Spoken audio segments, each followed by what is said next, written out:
Hello viewers, আজকে আলোচনা করব কন্ডোমসিল নিয়ে।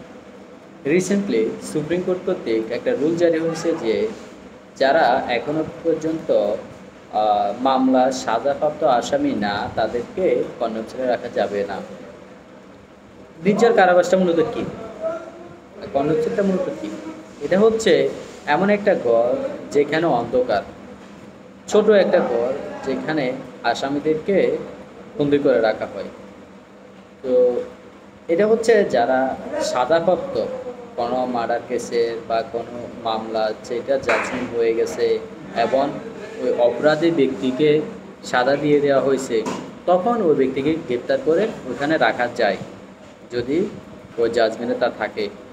তবে যাদের মামলা এখনও চলমান, এখনও কোনো ধরনের জাজমেন্ট হয় নাই, তাদেরকে কিন্তু কন্ডোম সেলে রাখার কোনো বিধান নাই।